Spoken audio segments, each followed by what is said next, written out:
Olá, seja bem-vindo ao ND Especial Porto, que durante toda essa semana vai discutir assuntos referentes ao principal porto da América Latina. ND Especial Porto, oferecimento.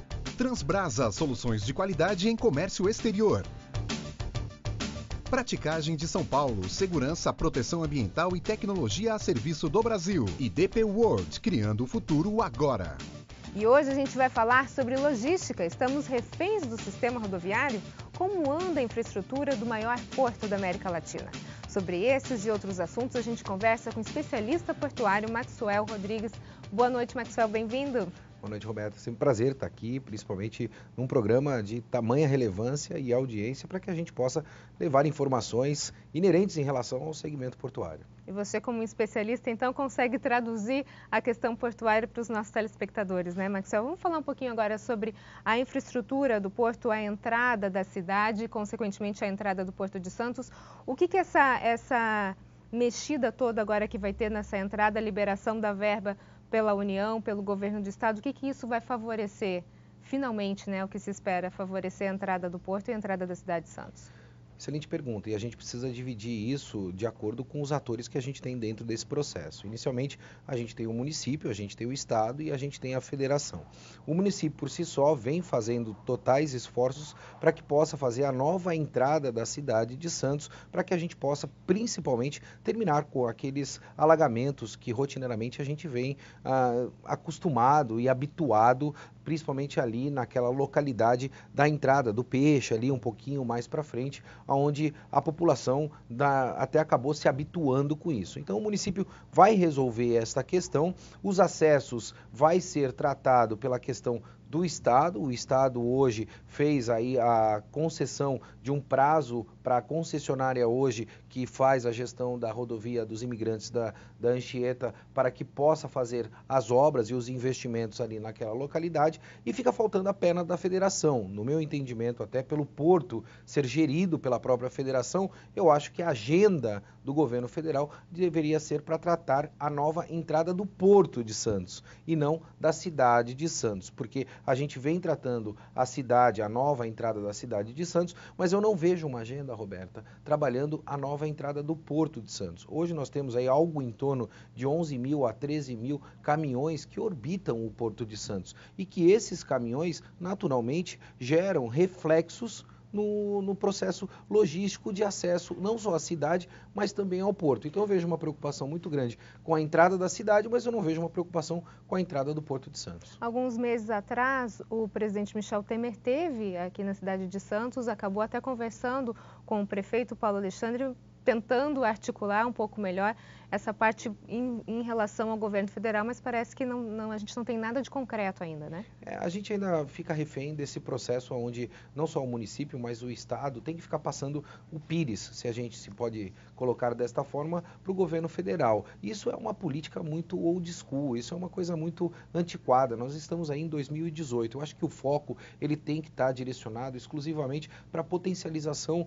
do comércio, da economia, e é fruto desta potencialização que a gente vai ter uma arrecadação muito mais sadia que vai conseguir preservar o investimento. Essa condição que a gente tem hoje não vem valorizando e vem naturalmente também gerando um impacto muito grande para o empresariado. E o empresariado é o que gera o emprego, é ele que vai fazer os investimentos. E se você não tem ele como aliado do governo, e na verdade me parece que é sempre um cabo de força muito grande entre esses dois lados. Uma disputa de poder, é uma disputa de poder, o que é desnecessário. Hoje a gente não precisa de poder, a gente precisa de liderança, a gente precisa de líderes que façam aquilo que a sociedade e que a economia do nosso país necessita. Então eu acho que isso é um modelo muito old school e a gente não vem potencializando aquilo que a gente precisa, Roberto. Apesar dessas negociações já estarem começando, você acha que isso deve ser concluído em quanto tempo? E em quanto tempo vai trazer um resultado efetivo para o Porto? A gente não vê uma aderência do discurso com a realidade. A gente percebe um discurso onde falta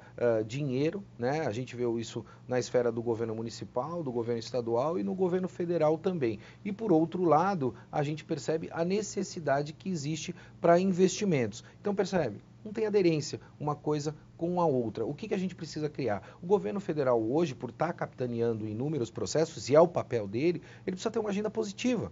né? Essa agenda positiva que vai fazer com que o mercado, não só nacional, mas internacional, tenha a confiabilidade, e aí é sempre que eu digo, né? Você tem alguns pilares dentro desse processo. A questão econômica, Roberta, é importante? É evidente, a questão financeira, ela é importante, mas você tem outros pilares que precisam ser tratados também, que estão esquecidos. Você tem a questão da confiabilidade e a questão da credibilidade. A nossa credibilidade hoje internacional, ela é terrível, se assim eu posso colocar. Por quê? Você não dá perenidade para esses investidores fazerem os investimentos que são necessários. Aí eu não estou falando só no segmento portuário, não. Estou falando de outros segmentos também. Mas é evidente, o segmento portuário, por ter aí 1/3 do PIB nacional, é um dos maiores impactados. A gente sempre fala que o segmento portuário, ele demora um pouco para sentir todos esses impactos, mas quando ele sente os impactos, ele é o que mais demora para reagir, porque ele está lá na ponta da cadeia. Então você precisa ter um planejamento, não é só de curto prazo. A gente tem que deixar no nosso país, Roberto, de ser um povo imediatista. A gente quer o resultado para agora, para já. A gente precisa pensar mais a médio e longo prazo e ter um planejamento que não fique suscetível à mudança de governo, à mudança de política. Ou seja, sai um governo, troca absolutamente tudo aquilo que o governo anterior fez. Ou seja, você não dá aí a estrutura para que as pessoas possam pensar e se planejar para fazer o que é necessário. Agora, Maxwell, a gente acabou de passar por uma paralisação dos caminhoneiros que repercutiu no país inteiro e, obviamente, também no porto, né? A gente pode dizer que a gente está refém do sistema rodoviário?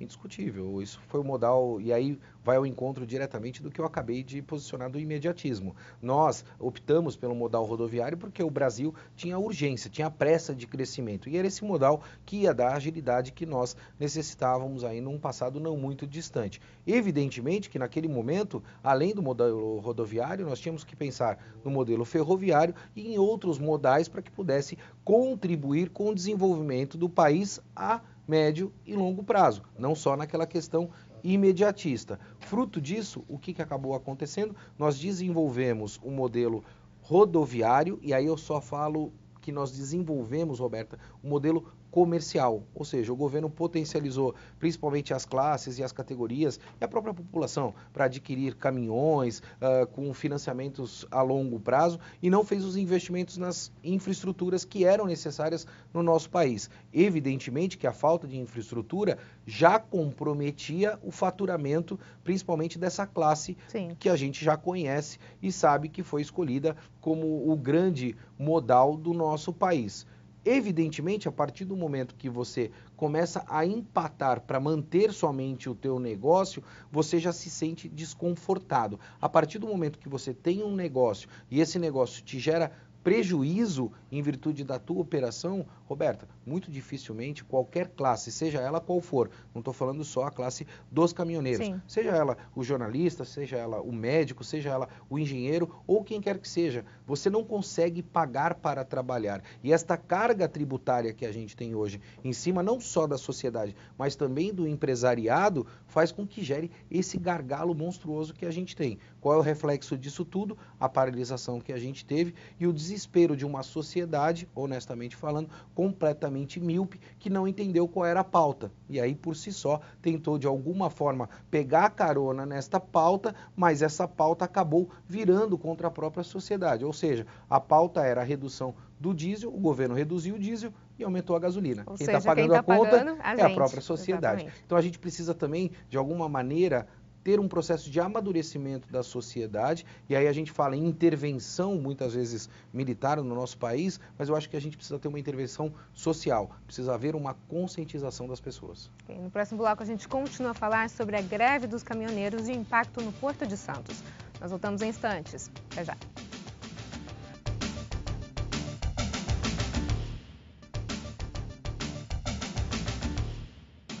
O ND está de volta e o nosso assunto de hoje é o Porto de Santos e a gente conversa com o especialista portuário Maxwell Rodrigues. Maxwell, a gente está falando sobre os impactos da greve dos caminhoneiros no principal porto da América Latina e você tocou num aspecto muito importante que é, no final da história, quem está pagando o pato é o povo que está pagando uma gasolina e um álcool muito mais caro. Né? Como é que você analisa essa situação e como que você analisa o comportamento do povo brasileiro? Na verdade, a gente percebe muito claramente que a gente de alguma maneira, está passando por um processo de amadurecimento. Eu preciso acreditar nisso, Roberto. Eu não posso acreditar que seja infantilidade da sociedade de um modo geral. Mas muito me preocupa, porque a partir do momento que a gente teve a paralisação, nós percebemos aí que a reivindicação era pela diminuição do preço do diesel, né, que foi uma confusão bastante grande, e a população acabou correndo para os postos de gasolina para abastecer os seus veículos. Ou seja, é lei da oferta e da procura. Se você tem muita oferta, o preço cai. Se você tem pouca oferta, o preço sobe. E é natural que isso viesse a acontecer. A gente percebeu até muitos comerciantes aderindo a algum tipo de ação que não era conveniente com aquele momento, ou seja, praticando valores aí do combustível abusivos. em 8, Sim, 9 abusivos. reais. Mas é a relação da oferta e da procura. O que a população precisa entender? Quem domina o mercado é o cliente. Não é o mercado que domina propriamente toda a estrutura de comercialização. Ou seja, se você é cliente e você não consome, evidentemente que aquele preço tende a diminuir. Eu costumo dizer, e isso eu falava muito no debate que nós tivemos, durante essas 2 semanas, vamos dizer que foram aproximadamente 15 dias, eu fui uma das pessoas que andei de ônibus, Roberta. Por quê? Porque a gente tinha também que cuidar da priorização do reabastecimento, ou seja, aquelas categorias que trabalhavam com o transporte e dependiam daquilo para uma subsistência, vamos dizer assim, motoristas de táxis, entre outras categorias, elas deveriam ter a prioridade para abastecer os veículos e a sociedade por si só se organizar para que num processo normal voltasse a reabastecer os seus veículos. Não foi isso que a gente acompanhou. Acompanhou mais uma vez, voltando ao nosso primeiro bloco lá, Roberto, a questão do imediatismo, o individualismo da sociedade brasileira, onde cada um pensa única e exclusivamente em si só. E ainda quer tirar vantagem em cima do outro, né? Esse é o grande paradigma, essa equação que não fecha. A gente está, de alguma maneira, se utilizando de qualquer reivindicação para ir contra um modelo governamental. Ok, isto pode funcionar, mas desde que a gente faça isso de uma forma estruturada, com uma sociedade que saiba aquilo que está reivindicando. Voltando para essa questão do impacto no Porto de Santos, já dá para a gente mensurar os prejuízos causados por conta da greve dos caminhoneiros? A curto prazo, a gente está falando aí algo em torno de 1,5 bilhões. Então, já é um valor bastante representativo. Volto a te dizer, evidente que o mercado se preocupa muito com a questão financeira. Eu tenho uma preocupação muito maior, é a questão da credibilidade e principalmente de como o mercado internacional hoje, fruto de tudo que a gente vem vivenciando desde 2014, está enxergando o mercado brasileiro. E aí isso preocupa numa questão de curto, médio e longo prazo, porque nós temos contratos que já são estabelecidos, esses contratos hoje já estão sendo discutidos, nós já tínhamos aí uma deficiência de carga no nosso país, em virtude de uma economia que não estava sendo potencializada. No primeiro trimestre desse ano, a gente percebeu a confiança voltando à tona novamente. Muita gente estava falando que estava tendo uma retomada da economia. Eu acho que a gente ainda não estava num processo efetivo da retomada. Uma respirada. A gente estava respirando. Né? Tentando eu acho que pegar exatamente. O fôlego, né? A gente estava retomando a confiança. E a partir do momento da retomada da confiança, a gente teve essa paralisação. E essa paralisação representou um grande impacto em toda a economia do nosso país. A gente pode dizer que reflete um problema de falta de estrutura no Porto de Santos? Eu acho que a gente precisa pensar em processo, como se fossem anéis. Os terminais, o governo, de um modo geral, Roberta, fez as concessões para esses terminais privados que a gente acompanha hoje no Porto de Santos. Era um passo que deveria ter sido dado. Estes terminais fizeram inúmeros investimentos, não só em tecnologia, mas em infraestrutura, entre outros pontos. E necessitava-se sim da contrapartida do governo, que era a questão da infraestrutura. Hoje a gente sofre muito com a questão da infraestrutura, seja ela no lado terra, seja ela no lado mar. E os dois lados estão muito deficitários, muito carentes de infraestrutura. Não adianta eu implantar muita tecnologia dentro de um terminal privado, fazer com que ele seja completamente ágil, sendo que as outras etapas, ou os outros lados, se assim eu posso dizer, que também cooperam para este desenvolvimento, não estejam completamente estruturados. A gente tem que seguir uma métrica, que é uma métrica mundial. Eu costumo dizer que a gente não precisa inventar roda, Roberto. Infraestrutura, processo e tecnologia. Tem que seguir nesta linha. Primeiro se investe em infraestrutura, depois você define os teus processos e posterior a isso você implementa a tecnologia, porque ela tem completa aderência a isso. No Brasil, infelizmente, a gente faz diferente. A gente compra tecnologia, não sabe qual é o nosso processo e não temos infraestrutura. E acreditamos que a tecnologia vai resolver todos os nossos problemas. Porque você resolve a parte interna e não consegue escoar o produto, né? O negócio Exatamente. fica parado, se perde dinheiro e se perde produção também, né? Maxwell, quanto tempo é possível, já dá para saber em quanto tempo a gente consegue reestruturar o que se perdeu durante a greve? Eu acho que é irreparável, eu acho que muito dificilmente a gente vai conseguir recuperar isto a longo prazo. Talvez a pergunta poderia ser, Roberta, se nós perdemos mais uma década. A gente perdeu a última década, nós ficamos muito engessados. A gente está em 2018 e me parece novamente que nós perdemos uma grande oportunidade nesta década para fazer uma revolução no segmento portuário. E é assim que a gente vem se comportando. Eu espero que a partir do segundo semestre, se nós conseguirmos nos manter da maneira como deveríamos nos manter ou fazendo as mudanças iniciais que precisamos fazer, talvez a gente consiga retomar o crescimento como a gente teve. Muitas pessoas se perguntam, Maxwell, a gente vai voltar como éramos lá em 2013? Eu acho muito difícil e até posso registrar e cravar isso. Eu acho que para a gente viver um momento como aquele novamente, pelo menos de 10 a 15 anos, Roberto. Até porque um dos pontos que você enfatizou aqui no primeiro bloco é que o porto, ele demora mais para sentir, demora Exatamente. muito mais para se reerguer, né? Exatamente. Esse é o ponto. No próximo bloco a gente continua a falar sobre o setor portuário. Nós voltamos em instantes. Até já.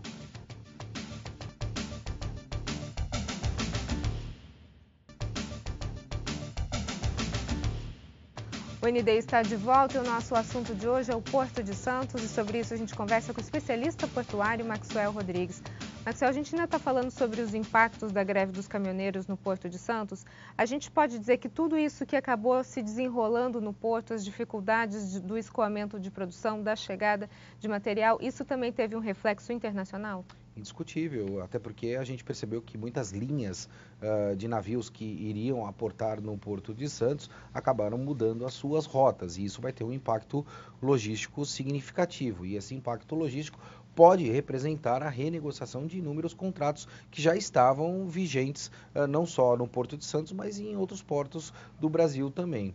Uma das grandes preocupações que nós temos é em relação ao escoamento dessa carga também. A gente tem um DNA de país, entre aspas falando, se assim eu posso dizer, de um país que alimenta o mundo e nós temos aí o anúncio, o pronunciamento principalmente das companhias docas falando e mencionando do volume de recordes que nós batemos em relação à questão da movimentação. E aí a gente precisa fazer um parênteses. A gente bate recorde pela exportação e não pela importação. E tem aí um desequilíbrio bastante grande dentro desta balança. O que me preocupa, uma vez que a gente tem dificuldades de escoamento dessa carga e para que a gente possa realocar absolutamente tudo, eu acho que a gente vai gastar aí algo em torno aproximadamente, Roberta, de 8 a 12 meses. Vamos voltar então um pouquinho para essa questão dos modais. A gente falou sobre o impacto do modal rodoviário, que é o principal hoje no nosso país, e a gente acabou sentindo os impactos da falta dele nessa greve dos caminhoneiros, né? Qual a importância de se desenvolver outros modais, Maxwell? É possível isso a curto prazo? Acredito eu que a curto prazo muito dificilmente a gente consiga fazer. Mas para que você consiga implementar qualquer projeto, Roberta, o primeiro passo é você planejar para que você possa executar. Hoje a gente não tem um planejamento efetivamente feito para que a gente possa potencializar. Nós temos muitas ideias em relação ao modal ferroviário, em relação ao modal hidroviário ou outros modais que possivelmente a gente possa discutir. O modal que eu acho que a gente precisa trabalhar e discutir muito é a relação da cabotagem. A cabotagem é algo que a gente não potencializa no nosso país. E muitos países internacionais já percebem que este é um modal que pode contribuir com o desenvolvimento, uma vez que você tem deficiências no modal rodoviário. Ou seja, ele permite esse escoamento, essa agilidade de cargas entre países continentais, como é a realidade do Brasil. Hoje nós temos uma carga tributária, me parece que a gente é sempre redundante, a gente sempre está falando, sempre chega nisso, né? A gente sempre chega nesta questão. A gente tem uma carga tributária que não favorece esse modal. Talvez contribuir com o desenvolvimento da cabotagem, um planejamento muito bem elaborado no modal ferroviário e potencializar também esse modelo hidroviário, né? né?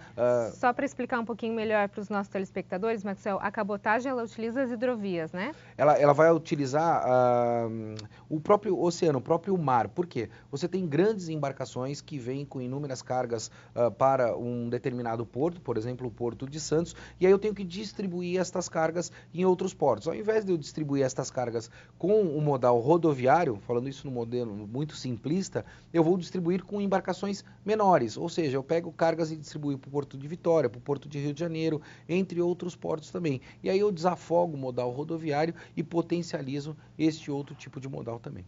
Esse tipo de transporte, ele não é incentivado no nosso país por conta da carga tributária? Esse você acha que é o principal aspecto? Sem sombra de dúvida, e tudo se inicia por aí. Eu costumo dizer que o modelo de arrecadação ele tem que sair do início e partir para o fim. Por que eu digo isso? Hoje o governo está muito preocupado em fazer a arrecadação aqui na ponta e não arrecadar em prol de um modelo econômico desenvolvido. Ou seja, se eu desenvolvo muito a economia, é evidente que eu também vou arrecadar muito lá no final, lá na ponta. Mas eu arrecado depois de todo o processo produtivo e não antes. Eu recebo na fonte e não necessariamente como o governo coloca hoje.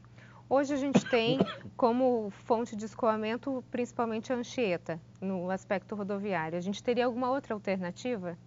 Precisamos de outra alternativa e essa fonte de escoamento vem de 1940 e pouco, se assim Pouco antiga, diria, não né? me falha a memória. É uma via de escoamento bastante antiga. Nós precisamos repensar também o modelo de operação do Porto de Santos. Eu quero entender que hoje o modelo ideal seria uma zona secundária lá em São Paulo, né, ali no início da rodovia Anchieta e propriamente Imigrantes, e nós termos uma zona primária, Roberta, exclusivamente aqui no Porto de Santos, focada em movimentação, não armazenamento, para que a gente possa ter o escoamento desta carga de uma forma muito mais ágil. Só para que você entenda, certa oportunidade, eu estava no porto de Rotterdam, né? E eu acabei discutindo e debatendo, evidentemente, de uma forma produtiva com o diretor operacional daquela área. E ele me disse, Maxwell, a gente traz o caminhão até 50 quilômetros do porto. De 50 quilômetros para dentro do porto, a gente faz todo o transbordo desta carga por intermédio de uma malha ferroviária. E eu falei para ele, cara, tá tão perto, você tá tão ali do lado, falta só 50 quilômetros, por que você já não deixa o caminhão ir lá e fazer a descarga? Ele falou, Maxwell, porque se eu deixar, o tempo que ele vai gastar daquele ponto até o porto, ele faz no mínimo mais 7 viagens para que ele possa buscar mais mercadoria. E isso gera produtividade. Então é esse modelo que a gente precisa repensar. A gente precisa ser mais produtivo, fomentar o segmento portuário. Ok, Maxwell, muito obrigada pelas suas informações. É sempre um prazer estar aqui, Roberto. O ND fica por aqui. Uma ótima noite para você. A gente se vê. Até mais.